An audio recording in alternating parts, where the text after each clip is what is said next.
ingkang wonten manis, wonten ingkang gurih, wonten ingkang pahit. Sedaya kala wau pratandhaken bilih pagesangan beda ingkang badhe kalampan pun lang pinanganten kalih muga ugi maneka warni. Kadang susah, nggih kadang bungah.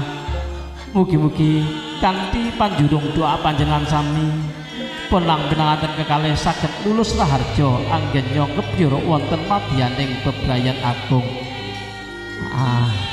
Tintakne Mas.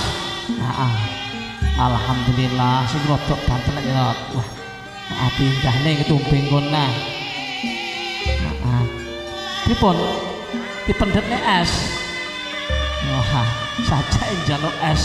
Yongko lek wis sampe ngutak es.